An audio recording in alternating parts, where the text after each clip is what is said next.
제가 연말 또 이렇게 송구영신 예배를 드릴 때마다 하나님 주신 은혜와 나누는 항상 그 말씀이 있어요. 말씀이 뭐냐면 로마서 11장 29절의 말씀입니다. 본 말씀인데 한 절인데 한번 같이 한 목소리로 읽고 시작하도록 하겠습니다. 시작. 하나님의 은사와 부르심에는 후회하심이 없느니라. 아멘.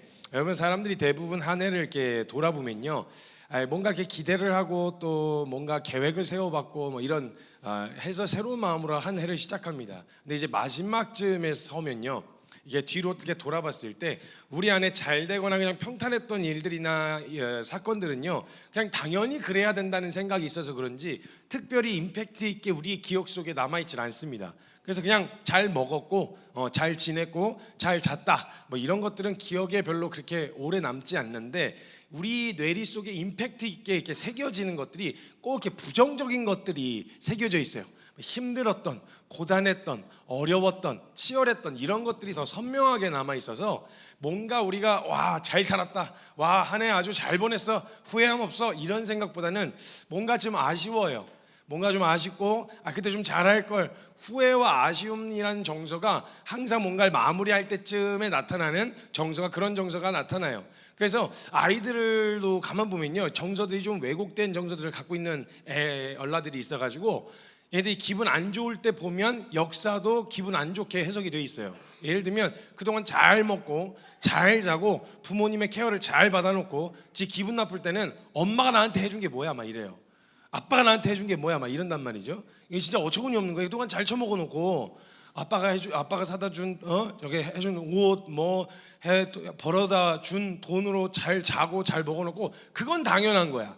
근데 이제 어려웠던, 뭐 갖지 못했던, 없었던 이런 것들을 보통 기억에 임팩트 있게 남기 때문에 사람들이 그런 시간들, 지난 시간을 돌아볼 때마다 약간 부정적인 정서들을 먼저 갖게 되어져요.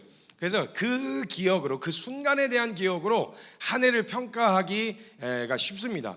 그래서 내 지난 시간을 봤을 때 아쉬운, 분명히 하나님의 은혜가 있었을 테고 또 하나님 지키셨던, 보호하셨던 그런 일들이, 사건들이 있을 텐데 그건 그냥 당연하고, 하나님이 어디 계시지? 왜 나를 살피지 않으시지? 왜 나를 안 도와주셨지? 이런 생각들이 남는 그런 기억들이 우리 보통 남아있단 말이죠. 그래서 약간 부정적인 아쉬움과 후회와 또 이런 생각들이 우리에게 찾아 들어오는데, 그래서 사람들이요, 이런 아쉬움과 후회가 남으면요, 그렇기 때문에 그렇게 하지 말아야지, 그래서 실수와 실패 등 부정적인 것을 수정하는 데에다가 미래의 목표로 삼습니다. 예를 들면 영어 공부를 해야지, 작년에 계획을 세웠단 말이에요. 영어 공부를 해야지, 한 해 돌아보니까 영어 공부를 못했어요. 그러면 그 다음 연도에 계획을 세울 때 내가 하지 못한 것에 대한 부정적인 기억이 남으니까, 그러면 내가 하지 못했던 것에 대해서 수정해보자 라고 하면 목표를 뭘로 세우겠어요? 영어 공부해야지. 나는 2025년 살을 뺄 거야 라고 했는데 25년 살을 못 빼고 많이 먹었어요. 많이 먹는 바람에 25년 못하면 기억에 뭐가 남겠어요? 실패했던, 그냥 내가 계속 그걸 왜 먹었을까? 왜 그걸 그렇게 하지 못했을까? 라는 기억이 남겠죠. 그럼 26년도 목표를 뭘로 세우겠어요? 살 빼야지. 그 다음에 내가 어떤 계획을 세우고 뭔가 이루려고 했었던 것을 실패하거나 이루지 못했다면 그 다음 해를 보통 실패에 대한 수정, 보완의 개념으로 새로운 목표를 세우게 되어진단 말이죠. 성경 일독해야지. 매년 새신년 때마다 세우는 이 계획, 성경 일독해야지. 아직도 마의 구간에서 벗어나지 못한 채로 창세기 출애굽기 한참 하다가, 이때가 뜨겁거든요. 창세기 출애굽기가 딱 창세기 50장, 그 다음에 출애굽기 40장, 그렇게 하면 이제 90장이면 딱 석 달이거든요. 석 달, 오케이, 3월까지는 어떻게 해보는데, 이제 학생들은 학기 돌아가기 시작하고 이제 반복적인 일상이 이제 되어지다 보면 그 지점에 하필 레위기가 걸려요. 그럼 이제 레위기가 걸리면 그 마의 구간에서 벗어나지 못해요. 그 레위기에 반복되어지는 그 말씀들이 있지 않습니까?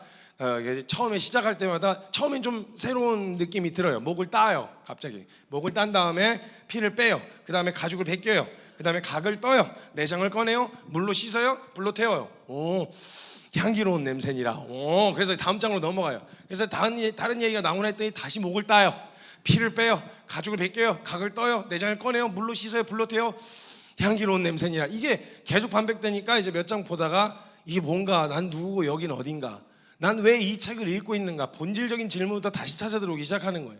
거기에 둘러빠져서 벗어나지 못한 채 한 해를 다 보낸 다음에 또 신년이 되면 다시 결단, 다시 창세기 출애굽. 그래서 모태신앙들 중에 창세기 출애굽기 전문가들은 많은데 그 이후에 도대체 무슨 성경이 있는지 알지를 못하는 모태신앙들이 많다는 제보를 들었고 저 역시 그러했었습니다. 그걸 무슨 의미인지 잘 모르고 그 성경이 왜 거기 껴 있는지 도대체가 알 수가 없는, 우리나라 그 역사의 그 위인들, 백인 위인들도 다 못 외우는 판에 남의 나라 역사에 등장하는 인물들, 듣도 보도 못한 이름들을 외우려니까 잘 외워지지도 않고, 그래서 성경 통독을 결정하고도 안 되면 다시 또 결정을 하죠. 근데 여러분, 이게 몇 년만 더 반복되어지다 보면 우리 안에 어떤 두려움이 생기냐면요, 작년 한 해를 실패했어.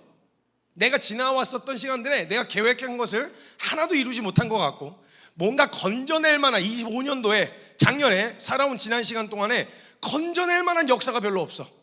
사람들이 살아가다 보면 뭔가 임팩트 있는 스토리가 있어야 될 거 아닙니까? 간증을 하려고 해도 뭔가에서 확 건져내신 스토리, 아니면 홍해가 갈라진 스토리, 요단이 갈라진 스토리, 뭐 이런 스토리들이 남아있어야 25년도에 주님이 어떤 일을 행하셨는지 아십니까? 뭐 간증할 얘기라도 있을 텐데 그냥 무난했어. 뭔가 특별한 일이 없었던 것 같아. 그리고 내가 벗어나고자 내가 해결됐으면 좋았겠다고 생각했던 영역들조차 크게 뭐가 달라지거나 해결된 것 같아 보이지 않는 이 지난 시간들 안에 내 안에 뭔가 확 변했다, 그리고 확 새롭게 되어졌다, 뭔가 계획한 대로 이루어졌다, 뭐 이런 거보다는 그렇지 못한 스토리들이 자꾸 반복되다 보면요, 어떤 일이 생기냐면 그거에 대한 보완의 개념으로 계속 계획을 세우고 미래를 계획했다가 이게 반복적으로 계속 안 되는 걸 발견하면요, 나중에 미래에 대한 계획을 세우는 것 자체가 두려워집니다. 어차피 안 될 것 같은데, 어차피 내가 성경 1도 결단해봤자 이거 안 될 것 같은데, 믿음으로 살겠다고 결정해봤자 또 안 될 것 같은데, 미끄러질 것 같은데. 여러분, 미래에 대한 모든, 하나님께, 물론 사람이 자기의 길을 계획할지라도 그 걸음을 인도하시는 분은 하나님이신데, 그럼 내어 맡기고 이렇게 걷는 그 신뢰로 한번 주님 마음껏 꿈꿔보겠습니다. 하나님 그걸 이루실 수 있는 분이시니까 마음껏 꿈꿔보겠습니다. 시간이 지날수록 우리의 믿음이 더 깊어져야 될 텐데, 우리 안에 지금까지 경험한 바로 봤을 때 반복적으로 미끄러졌던 내 연약함, 나의 실수, 나의 부족함들을 발견하고 있노라면 그 다음 해를 기약할 때 자꾸 두려움이 생겨요. 또 미끄러질 것 같은데, 또 안 될 것 같은데, 별거 없을 것 같은데 내 인생. 미래에 대한 기대가 안 생겨요. 그리고 또 두려움이 생겨요. 그냥 무난하게 가자. 뭔가 특별한 뭔가 이렇게 이런 일들 만들지 말고 무난하게 가자. 자꾸 이런 생각이 찾아 들어오게 되어지는 거예요. 근데 그래서 여러분 기억하셔야 되는 건, 미래에 대한 두려움이 어디서부터 비롯되냐? 과거의 실패에 대한 경험에서부터 비롯됩니다. 내가 그동안 잘 되었으면, 잘 해왔으니까 잘 되겠지 이렇게 생각할 수 있잖아요. 근데 지금까지 해왔는데 나 그렇게 바뀌지 않았어. 걔까지 해왔는데 이 관계 크게 달라지지 않았어. 지금까지 해왔는데 나 이렇게 뭔가 성장하지 않았어. 이게 자꾸 쌓이다 보면요, 나에 대한 불신인 것 같은데 그것이 하나님을 믿는 믿음에도 영향을 미치기 시작한다는 거예요. 자, 내 과거에 실패했었던 경험에서 비롯된 미래에 대한 두려움이 생겼다면 거꾸로 생각하면 어떻게 돼야 될까요? 과거에 어떻게 하나님이 인도하셨고 붙드셨고 그것이 내 인생 가운데 얼마나 선명하게 기록이 되어 있고 기억되었느냐에 따라 이 다음 스텝, 미래에 대한 신뢰, 미래에 대한 기대로 바뀌게 되어지는 건, 과거에 하나님이 이루셨던 일들, 주님이 지금까지 오게 하시면서 붙드셨던 그 은혜를 발견하게 되어졌을 때 미래에 대한 소망, 내년에 허락해 주실 그 은혜에 대한 기대, 다시 한번 일어나 시도해 보려고 하고 다시 한번 일어나서 부딪혀 보려고 하는 그 용기가 어디서부터 나오냐? 과거에 붙드셨던 은혜를 발견해야 된다는 거예요. 근데 여러분, 우리가 만약에 자꾸 부정적인 내 인생 가운데 지금 처해 있는 상황 내지는 지금 느끼는 감정으로 과거를 들여다보면, 아까 이야기했던 것처럼 뭐 눈엔 뭐만 보인다고 감정이 상해 있거나 뭔가 의욕이 생기지 않은 시점에서 내 지난 시간을 돌아보면 자꾸 그런 것만 보여요.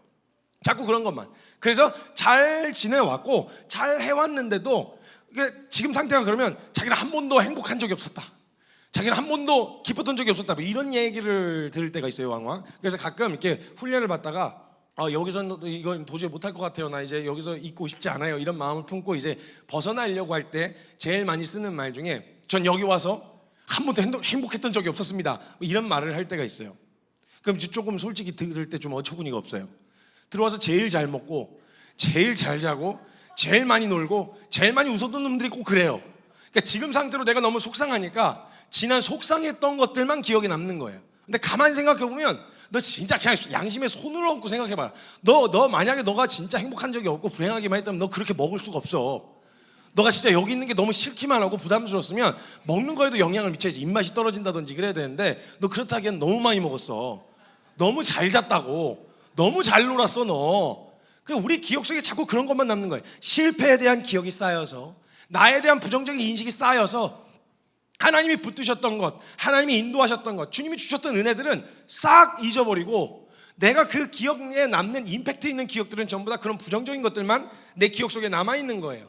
그러니까 과거의 실패는 대부분 반복적으로 잘 안 됐던 영역들이겠죠. 뭐 한 차례 안 됐다고 해서 완전히 절망할 리는 없고 여러 차례 시도하고 바꿔보려고 애는 썼는데 잘 안 되는 영역들에 부딪혔을 때 그런 생각이 되어지겠죠. 그러니까 자꾸 이게 과거에 대한 그런 실패들, 내 연약함, 반복적으로 마주하는 나의 부족함과 실수, 연약함들을 발견하게 되어지면요, 이거는 또 그렇겠지. 아니 그러니까 99번 넘어졌는데 100번이라고 뭐 다시 일어나겠어? 그 한 번이 무슨 차이가 있다고? 99번 넘어졌으니까 내년 또 시도해도 또 넘어질 거 아니야? 이런 생각을 자꾸 하게 되어지는데, 그래서 제가 성도님들께 항상 말씀드렸죠. 우리가 세워야 할 숫자는 우리의 넘어짐의 횟수가 아니라고. 우리의 넘어짐이 99번, 99번 넘어졌다면 그 바탕 안에 99번 일으키셨었던 기억도 남아 있어야 되는 거잖아요. 아니 일어나 있지도 않은 놈이 뭘 또 자빠져요? 자빠져 있는 놈이 계속 자빠져 있으면 그게 한 번이잖아요. 근데 99번 넘어졌다는 말은 뭐예요? 일어났다가 자빠지고 일어났다 자빠졌다는 얘기잖아요. 그러면 넘어진 99번이 아니라 그 넘어진 99번 뒤에 99번 일으키신 하나님의 은혜가 붙들고 있는 거 아닙니까? 그럼 우리가 기억하고 기념해야 할 것은 내가 99번이나 넘어졌어, 100번이라고 다를까가 아니라 99번 일으키신 하나님이 100번이라고 안 일으키실까? 그 하나님을 신뢰하는 방향으로 바뀔 수 있단 말이에요. 그러니까 우리가 뭘 보느냐에 따라서 같은 상황, 같은 상태예요. 같은 연약함, 같은 부족함을 가지고 있어요. 근데 우리가 어떤 관점으로 그걸 들여보느냐에 따라서 우리의 걸어가야 할 앞으로의 걸음이 기대와 희망과 소망으로 보이든지 아니면 절망과 낙심으로 더는 못할 의욕을 완전히 빼앗아 버리는 어둠으로 보이든지 관점에 달려있다는 거예요. 여러분, 꿈보다 해몽입니다. 꿈보다 해몽. 여러분, 어떤 의미를 부여하느냐에 따라서 그 물건은 그냥 물건일 수 있지만 이것이 내게 다가오는 가치가 달라집니다. 어떤 의미를 부여하느냐는 거예요. 그래서 여러분, 뭐 태몽 같은 거, 어떻게 아이를 임신하시면 태몽 같은 거 꾸신다 그러잖아요. 그래서 저는 잘 모르겠어요. 과학적인지 잘 모르겠는데 그냥 복숭아가 먹고 싶었던 거일 수도 있어요. 그냥 그가 계속 그것만 생각하다 보니까 꿈에 복숭아나 어머 딸내미인가 보다, 어머 딸내미인가 봐, 이렇게 생각할 수도 있고요. 돼지 꿈 나오면 복이 온다, 뭐 이런 그런 얘기들도 사실은 돼지고기가 먹고 싶었었는지도 몰라요. 그래서 그냥 계속 묵상을 하다 보니까 꿈에 돼지가 그냥 나왔을 수도 있는데, 기왕 나온 거 돼지로 그냥 끝나면 좀 그러니까 그냥 기분이라도 좋으라고 복이 임하려나 보다, 복이 올라나 보다, 이런 기분 좋은 해석을 하셨습니까? 꿈보다 해몽이라고요. 그 상황을 어떤 관점으로 바라보냐에 따라서 다르게 해석되어진다는 거예요. 같은 사건인데 전혀 다른 관점으로 보일 수 있다는 거죠. 그래서 여러분, 역사는 쓰여지는 자에 따라서 전혀 다른 결론을 도출하게 되어집니다. 그래서 이렇게 부부끼리 이렇게 커플끼리 만나면요, 재밌는 건요, 뭐 이렇게 겸손하게 인정하는 사람들도 있어요. 요즘 추세는 그랬어요. 대부분 이제 어떻게 누가 먼저 좋아했냐, 누가 먼저 뭐 쫓아다녔냐, 누가 먼저 고백했냐, 뭐 이러면 대체적으로 형제들이 이렇게 알아서 머리를 조아리는 약간 이런 패턴이 반복적으로 나타나고 있긴 해요. 그래야 가정의 평화가 지켜지니까. 그래서 제가 먼저 쫓아다녔습니다, 제가 먼저 좋아했습니다, 뭐 이렇게 이야기하는 게 지혜이긴 합니다.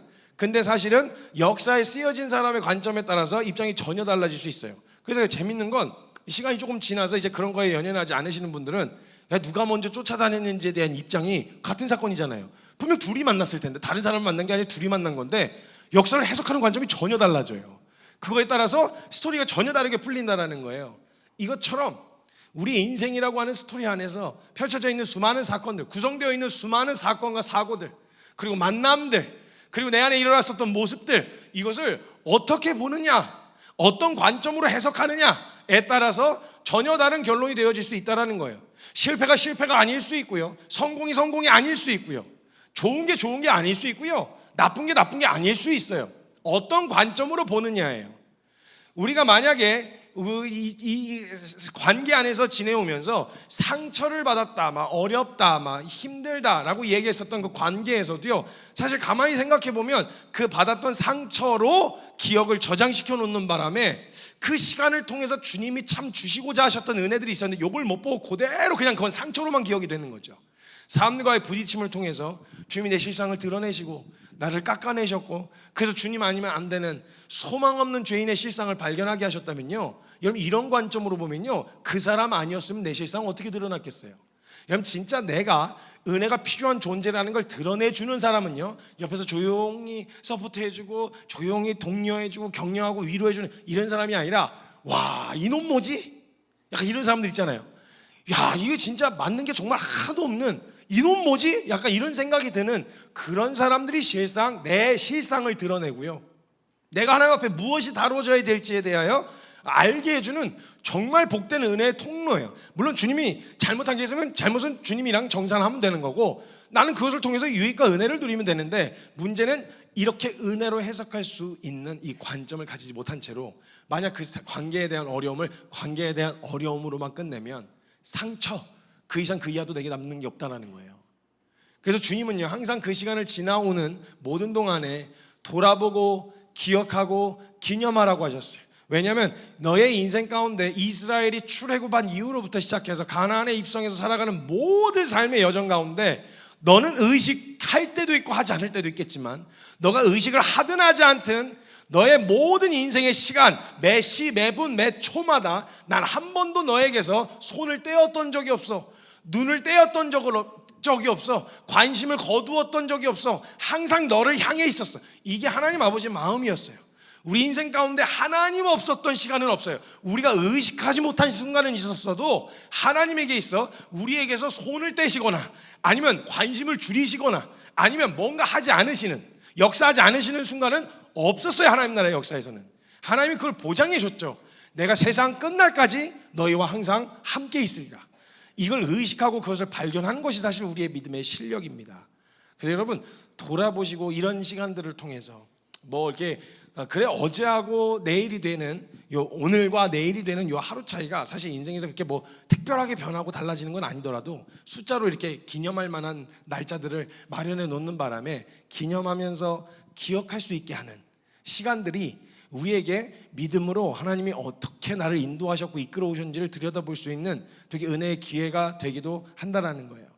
그래서 하나님이 지난 시간들 우리 안에 덮고 넘어갔었던, 그냥 이렇게 드러내고 싶지 않았던 그런 일들을 주님 앞에서 드러내서 이게 은혜로 해석이 된 채로 그 다음 년도를 맞이하셔야, 그래야 다음으로 걷는 그 미래에 대한 두려움에서부터 자유하고 미래를 주님께 맡기는, 기대하는, 신뢰하는 마음으로 걸어갈 수 있게 되어진다는 거예요.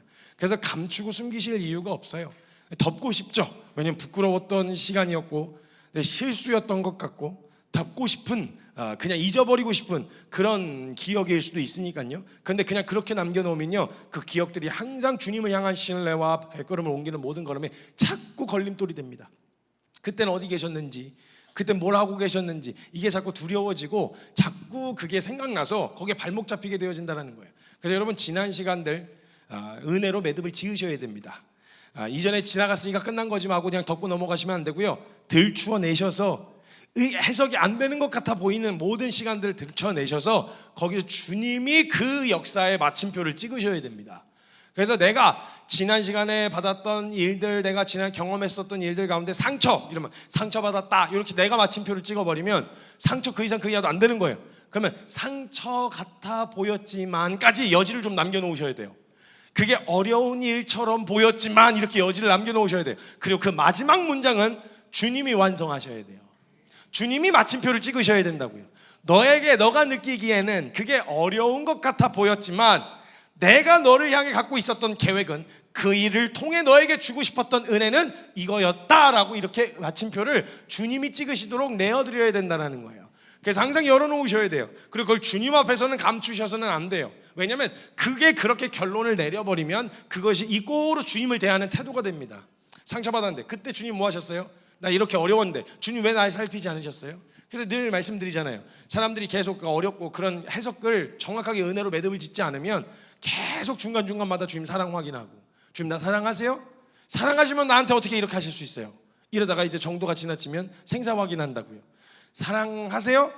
아니 살아는 계세요? 이러면서 주님 생사 확인을 지가 하고 앉아 있는다는 거예요. 그렇기 때문에 이것을 분명하게 매듭을 짓고, 매듭이 지어지지 않는다고 하더라도 그 여지는 남겨놓으셔야 돼요. 이 기억에 대하여 하나님의 뜻이 있는 줄 믿습니다. 하나님 저보다 더 완전한 계획을 갖고 계신 줄 압니다. 그렇기 때문에 하나님이 이 결론을 해석해 주셔야 됩니다. 이 은혜를 은혜로 매듭을 지어 주셔야 됩니다. 내어드려야 된다는 거예요. 제가 로마서 11장 29절의 말씀은요, 제 개인의 약속의 말씀입니다. 제가 이제 이렇게 뽑기를 한 것도 아니고 순서대로 묵상을 하던 가운데 로마서 11장 29절의 말씀을 붙들기로, 제 평생의 약속의 말씀으로 붙들기로 결정을 했어요. 이 말씀은 하나님의 은사와 부르심에는 후회하심이 없다라고 하는 말씀인데, 이 말씀을 딱 붙들었을 때 제 마음 가운데 굳은 결심을 하나 했습니다. 뭐냐? 하나님이 날 부르셨고 하나님을 날 선택하셨을 테니 하나님이 날 선택하신 걸 스스로 후회하지 않으시도록 내가 진짜 최선을 다해야 되겠다. 내가 진짜 열심히 살아야 되겠다. 내가 진짜 하나님 앞에 성과와 열매를 보여드려야 되겠다. 이렇게 마음을 굳게 먹었었더랬습니다. 그래서 지금 올해로 딱 이제 사역을 시작한 지 만 21년이 되는, 올해가 이제 21년, 2005년에 헌신을 했으니까 21년이 되는 해인데, 한 절반 정도는 정말 하나님 앞에 증명하기 위한, 하나님이 날 선택하시고 잘못 불렀다, 이게 뭐야 이거, 이런 생각이 안 드시도록, 그래서 하나님이 혹시라도 후회하시는, 그 왜 보시기에 심히 좋아야 되는데 지으심을 한탄하시는, 성경에 내가 널 만든 걸 한탄한다, 이런 생각을 하시면 안 되잖아요. 그래서 제가 열심히 살아서 분명하게 증명하고 보여드려야 되겠다, 이런 마음으로 애를 쓰고 노력을 하고 스스로를 갈고 닦아보려고 몸부림을 쳤습니다. 몸부림을 쳤어요. 제 딴에는 몸부림을 치면서 막 해석하는데, 일단 기본적인 스펙 자체가 선교사 스펙이 아닌 거예요. 제가 그러니까 적어도 선교사라 그러면 기본적으로 좀 호전적인 성향을 좀 가지고 있던가, 도전적이고 뭔가 좀 전투적이고 뭔가 이렇게 좀 이렇게 도전하려고 하는 이런 좀 호전적인 성품이어야 되는데, 제가 겁이 많아요. 제가 진짜 겁이 많습니다. 걱정하는 게, 일단 뭔가 하나를 시작하려고 그러면 이거는 이렇게 되면 어떻게, 저렇게 되면 어떻게, 막 부정적인 시나리오들이 상상력이 풍부해가지고 그게 다 떠올라갖고 일단 겁이 너무 많아요. 제가 선교사로서 살아오면서 선교사다운 칭찬을 받은 게 딱 하나밖에 없어요. 선교사로서 야 선교사인데 정말 탁월한 선교사다, 이렇게 해서 칭찬을 받은 영역이 하나 있는데, 그거 하나밖에 없는데, 이게 뭐였냐면, 제가 말씀드렸잖아요. 저는 아무거나 잘 먹는다고. 그래서 제가 너 입맛은 선교사다, 너 잘 먹냐, 진짜 가리지 않고 잘 먹는구나, 너 입맛은 선교사다, 이 칭찬 외에는 선교사로서 들어야 할 칭찬을 제가 받아본 적이 거의 없는 것 같아요. 그러니까 제가 일단 기본 스펙 자체가 선교사가 아니에요. 일단 사역자가 아니었어요. 일단 뭔가 이렇게 좀 그러니까 지켜내고 막 견디고 버티는 막 이런 인내, 이제 굳은 심지, 이런 게 또 필요하지 않습니까? 제가 진짜 우유부단해요. 그리고 작심삼일의 끝판왕입니다. 결심하면 진짜 며칠 못 가고 그래 해봐야지 막 이러고 흥분해서 막 뛰어들었다가 며칠 만에 나가 떨어지고, 작심삼일의 끝판왕. 의지가 박약해요. 의지가 박약하고, 그러면 의지가 좀 박약하면요 사근사근해야 되잖아요. 사람이 좀 의지가 박약, 난 겁이 많아서 난 못해, 나는 안 돼, 이렇게 해서 좀 성향과 성격과 성품이라도 좀 사근사근해가지고 좀 둥글둥글해가지고 성품과 인격으로라도 인정을 좀 받으려야 되는데, 제가 지금까지 살면서 전 착하다는 소리를 한 번도 들어본 적이 없어요. 너 성격 참 괜찮다, 성격 참 좋다, 이런 얘기를 거의 들어본 적이 없어요. 성질이 더러워요. 그러니까 성품도 안 돼, 의지도 박약해. 그러면 뭔가 탁월하게, 의지가 강하지도 않고 성질도 더러우면 그래도 뭔가 이렇게 좀 탁월한 재능과 재주라도 있어야, 그냥 의지가 강하지 않아도 이렇게 오래 끌고 가지 않아도 뚝딱 하면 이렇게 만들어내는 그런 천재성이라도 뭘 갖고 있어야 그래 뭘 할 거 아닙니까? 근데 특출난 재주도 없어. 진짜 최악이다, 이런 생각이 들었어요. 진짜 최악이다. 이게 하나님 진짜 잘못 선택하신 것 같은, 그러니까 선택을 해도 꼭 골라도 제일 안 되는 거를 일부러 고르신 것 같은, 이런 결론밖에는 저 스스로에게 내릴 수가 없었어요. 왜냐하면 스스로 믿음으로 서고자 했으나 믿음 없다는 결론이 내려졌고, 하나님 앞에 순결하고자 했으나 음란하다는 결론이 내려졌고, 하나님 앞에 몸부림을 쳤으나 의지 박약이라는 결론이 내려졌고, 나한테서 나올 게 진짜 아무것도 없는, 기대할 만한 게 아무것도 없는, 따지고 보면 스펙으로 따지면 볼 수 있는 게 아무것도 없는 거예요. 의지박약해, 성질도 없고 재능 재주도 없고 그렇다고 착하지도 않은 이런 걸 가지고 제 안에 몸부림친 끝에 내려진 결론은 이거 하나였어요. 이거였어요. 안 된다. 나로서는 안 된다. 그러니까 제가 진짜 그 다음 스텝을 못 걷겠더라고요. 그 다음 걸 못 걷. 왜냐하면 그렇게 몸부림을 쳤는데도 내려진 결론이 이거라면 내일이라고 다를까? 내년이라고 다를까? 다른 환경에 간다고 바뀔까? 상황이 문제가 아니라 내가 문제인데 어디 갖다 놓는다고 한들 뭐 크게 달라질 게 있을까? 이런 생각이 제 안에 찾아 들어왔던 거예요. 그래서 제 안에 그런 두려움이 있었어요. 그 미래에 대해서 내가 무언가를 한다는 마음을 먹는다는 것 자체가 실패를 입이 점쳐놓고 시작하는 것 같은 그런 두려움이 제 안에 있었던 거예요. 근데 그 지난 실패했었던, 그리고 덮고 싶었던, 그리고 숨기고 감추고 싶었던 이 역사가 예수 그리스도를 만났을 때에, 예수님의 은혜를 발견하게 되어졌을 때, 이건 그냥 그 지나간 역사로 두고 그 이후의 삶만 펼쳐지는 게 아니라 예수를 만나는 순간 내가 의식하지 못하고 예수 그리스도를 만나지 못했던 그 모든 시간이, 과거와 현재와 미래의 모든 시간이 은혜로 재해석되어지는 축복이 복음을 만난 사람에게 주시는 하나님의 놀라운 축복이라는 겁니다, 여러분. 그러니까 제게 항상 이 복음에 대해서 복음이 가져다 준 가장 큰 축복이 뭐냐고 물으면 늘 대답했던 게, 저는 몰랐었는데 예수님 만나고 나서, 복음을 알고 나서 그 지난 시간들, 덮고 싶었던, 숨기고 싶었던, 감추고 싶었던 그 모든 시간들이 은혜로 재해석되어지는 그런 은혜가, 그런 축복이 복음을 만난 이후에 저에게 받은 가장 큰 축복입니다. 제가 늘 이렇게 고백했었어요.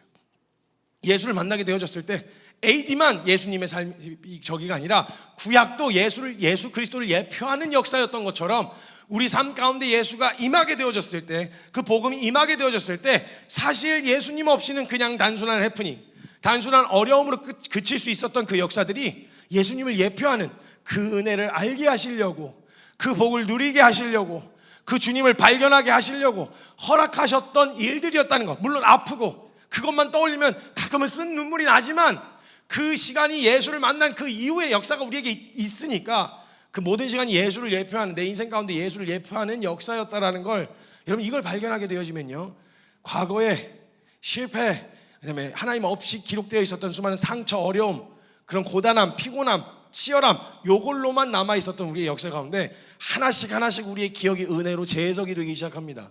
재해석이 되어지면 재해석되는 만큼 미래에 대한 확신, 이런 하나님이시라면, 이런 주님이라면 내 인생 맡길 수 있다, 내 인생 주님께 드릴 수 있다, 주님이 내 인생을 이끌어 가시는 것이 가장 안전한 것이다, 그래서 그분께 내 인생을 드리는 게 가장 완전한 지혜다라고 하는 것을 발견하게 되어질 수 있는 거예요.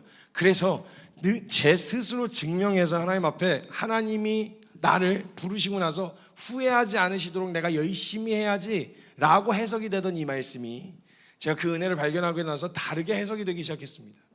하나님이 말씀하셨던 로마서 11장 29절의 말씀, 하나님의 은사와 부르심에는 후회하심이 없느니라, 이 말씀은 하나님이 애시당초부터, 시작부터 후회하지 않을 만한 탁월한 선택을 하셔서 후회하지 않으신다는 말씀이 아니라, 하나님은 어떤 사람이든 불러다 놓으시고 그 부르신 자를 부르심에 합당한 자로 만드실 수 있는 능력도 가지신 분이시라는 걸, 그 능력에 대한 자신감으로 이야기해요. 난 후회 안 해, 난 널 선택한 걸 후회 안 해. 그러고 나서 성경 역사를 보니 그러시대요. 정말 모세를 선택하신 걸 후회하지 않으셨어요. 왜냐하면 모세가 모세 되게 하실 능력을 갖고 계셨거든요. 아브라함을 부르신 걸 하나님 후회하지 않으셨어요. 왜냐하면 아브라함에게 열국의 아비가 되게 하고 어미가 되게 하는, 사라에게 어미가 되게 하는 그것을 행할 능력을 주님이 갖고 계셨거든요. 모세, 그 이후에 등장하는 여호수아, 등장하는 그 사사시대에 등장하는 기드온, 등장한 다윗, 뒤에 나오는 모든 인물들과 역사들을 가만히 보면 후회하지 않을 만한 애시당초 그런 선택을 한 게 아니라 주님이 그 한 사람을 불러다 놓으시고 그 부르심에 합당한 자로 만들어 가신다라는 거였어요. 그 하나님이 만들어 가시는 것이구나. 하나님의 은사와 부르시면 후회하심이 없다, 이건 내가 증명할 일이 아니라 맡기는 거 외에는 내가 할 수 있는 게 없겠다. 주님이 그 부르신 대로 부르심에 합당한 자로 만들어가 주십시오. 후회하지 않을 만한 자로 주님이 바꾸어 주시고 이끌어가 주십시오 라고 내어드리는 결단밖에 없겠다. 이 말씀의 성경의 해석이 다르게 저에게 다가오기 시작했어요.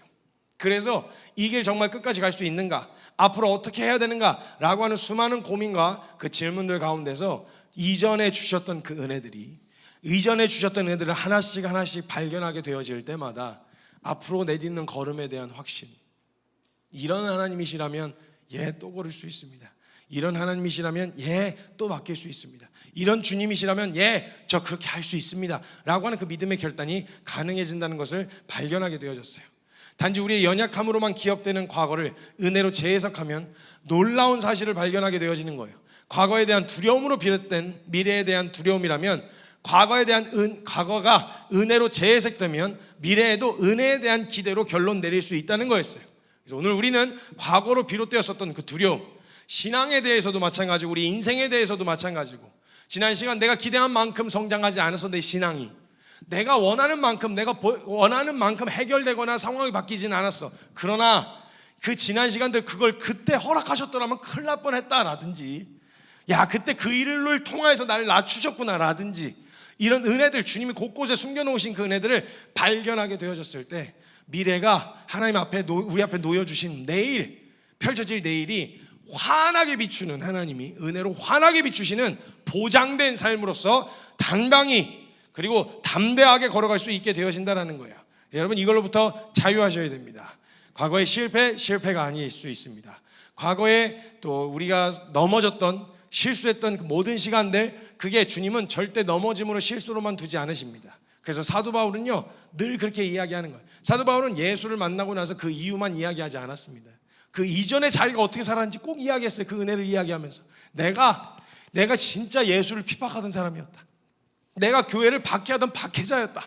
내가 죄인 중에 괴수였다. 자신의 약함에 대하여 그냥 이야기를 합니다. 오픈을 해요. 자신이 이전에 어떻게 살았었는지 그 과거가. 근데 그 과거가 숨기고 감춰야 될 만한 그런 부정적인 스토리가 아니라, 그런 나를 만나주신, 그런 나를 주님 만나게 해주셔서 은혜로 이 시간을 해석하고 나니까 감출 게 없어지는 거예요. 감추지 않고 그걸 나누게 되어진 이유가 뭐냐? 내가 그 연약함을 나누고 그 나의 모자람을 나누게 되어졌을 때 오히려 그것을 통하여 그리스도의 능력이 내게 머물게 하려 함이니 내게 사는 것이 그리스도니 죽는 것도 유익함이라, 이 고백이 되는 거예요. 그러니까 지난 시간들 내가 그런 연약함과 그런 모자람과 그런 악함이 있었지만 그건 잘못한 거예요. 잘했다는 건 아니에요. 근데 그걸 그대로 남겨놓고 나에게 찔리는 가시처럼 내버려 두신 게 아니라 은혜로 해석해 주셔서 그 시간을 기억하면 항상 은혜와 함께 이야기해야 돼요. 그 지난 시간에 아팠던, 힘들었던, 어려웠던, 고단했던 그 시간을 이야기하려면 하나님의 은혜가 같이 전해지는 거예요. 간증이 된다 이 말입니다. 간증이. 그러니까 계속 선포하는 거예요. 그러니까 다른 모든 시간들, 내 인생을 설명하는 모든 시간들 다 살펴보았을 때 사도 바울이 내가 내 노력으로 이루었다고 할 수 있을 만한 게 한 개도 없다. 나의 나 된 것은 하나님의 은혜로 된 것이니, 내게 주신 하나님의 은혜가 헛되지 않아서 다른 모든 사도들보다 더 많이 수고했지만 그건 내가 한 게 아니요 날 붙드신 하나님의 은혜로다. 이 선포가 가능해진다는 거예요. 여러분, 그래서 그 두려움으로부터 자유하셔야 됩니다. 미래에 대한 두려움은 어디서부터 오냐? 과거에 실패했었던 경험에서부터 옵니다. 그러나 우리의 실패했던 경험이 실패가 아니었다는 걸 발견하시는, 은혜로 재해석하시게 되어지셨을 때 미래에 대한 자유, 하나님 앞에 내어 맡기고 달려가는 진정한 자유를 경험하게 되어지신다는 거예요. 여러분, 이 축복이 여러분에게 있으시기를 주님의 이름으로 축복합니다. 우리가 기억하면 지난 시간의 모든 결론은 은혜로 내 결론이 날 거예요.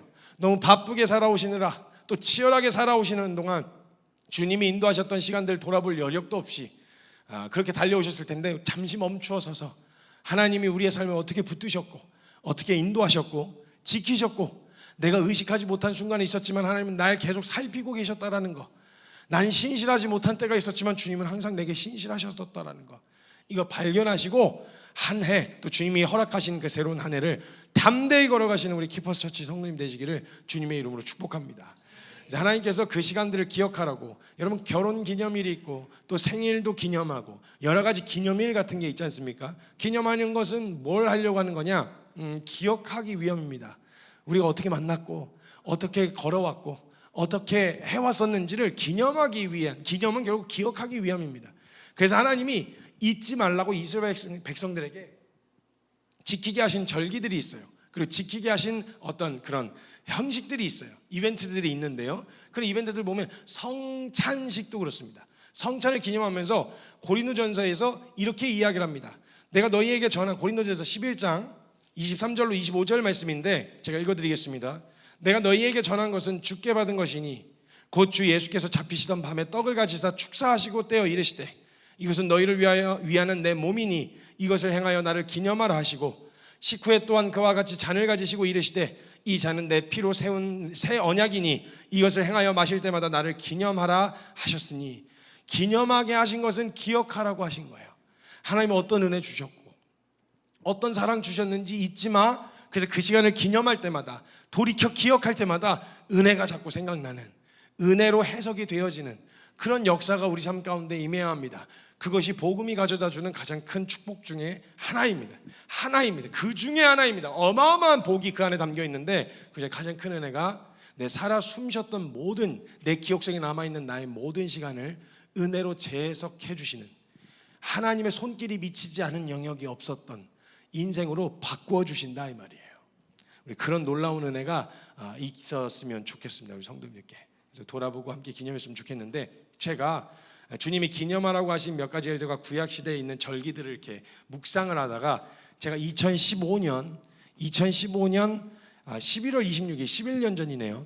2015년 11월 26일에 묵상 노트에 기록해 놓았었는데, 제가 매년 새년 그 신년에 제가 이게 낭독을 해드리는데, 제가 그때 시를 썼더라고요. 시. 요즘 이제 시대가 이제 낭만이 없어진 시대여가지고, 요즘 시 쓰는 청년들 막 이거 시 쓴다, 이거 시 썼다 이러면은 막 뭐야 그게 뭐야 뭐 이런 분위기인데, 낭만의 시대에 한복판에 잠깐이라도 얹혀 있었던 한 사람으로서 제가 이제 주님 주신 은혜를 마음으로 담아가지고 시를 한 편 썼습니다.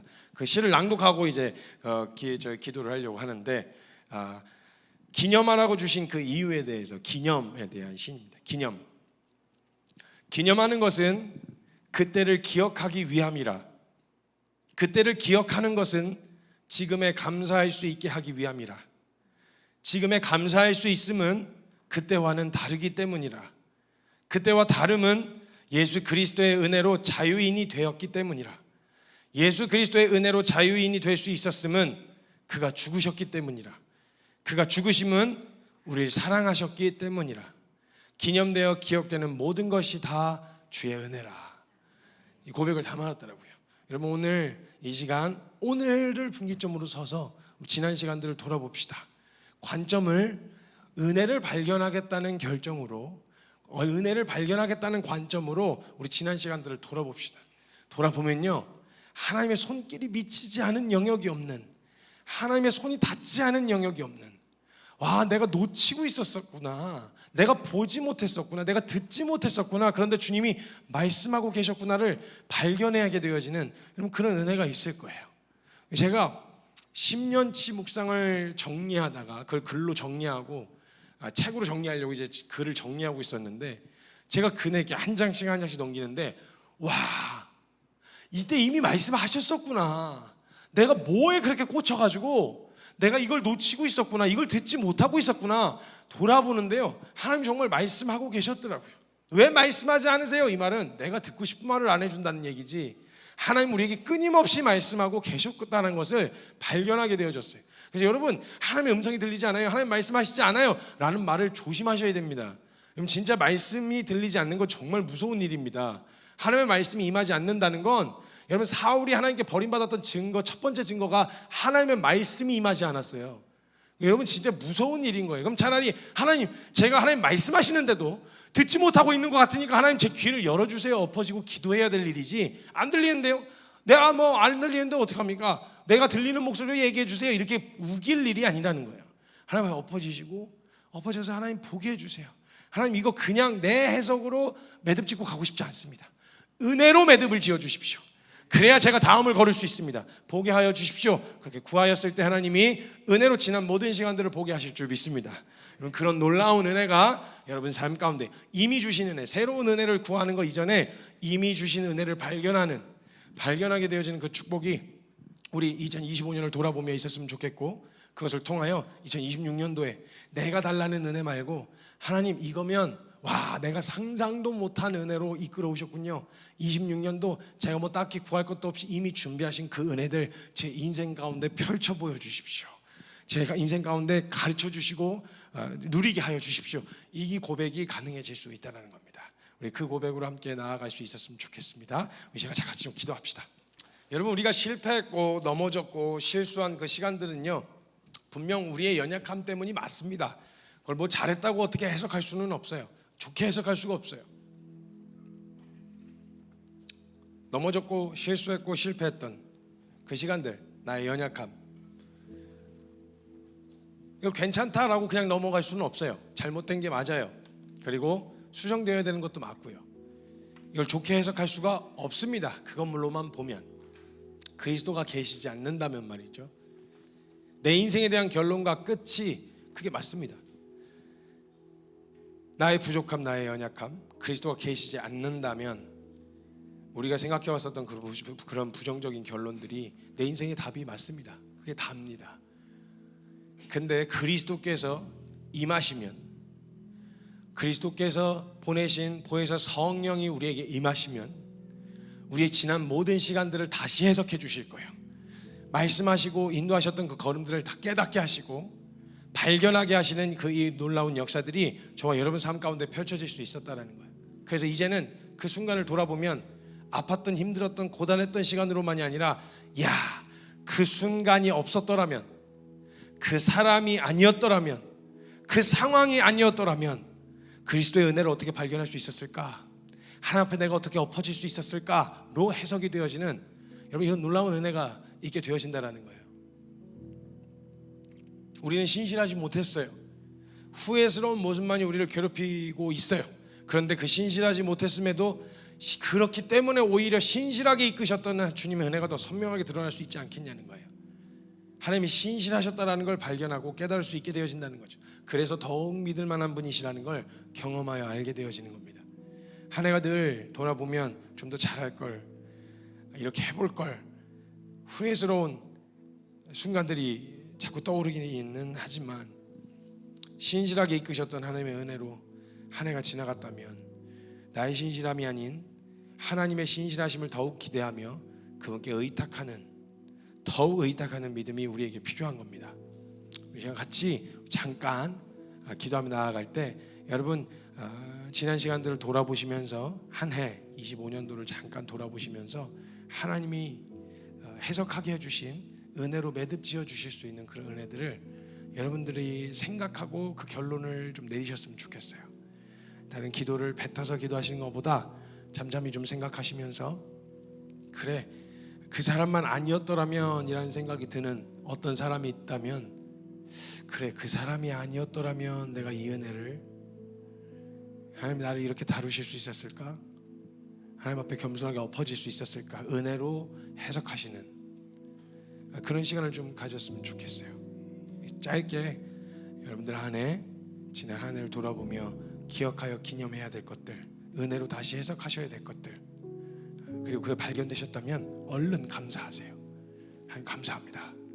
실패를 실패로 끝나지 두지 않으시고, 어려움을 어려움으로 끝나도록 두지 않으시고 은혜로 해석해 주셔서 감사합니다. 이 은혜면 맡길 수 있습니다. 이 은혜면 다시 걸을 수 있습니다. 감사의 고백까지 함께 올려드렸으면 좋겠습니다. 우리 잠깐 잠잠히 우리 주님 한 해 행하셨던 일들을 다시 한번 돌이켜 생각해보는 시간 갖도록 하겠습니다.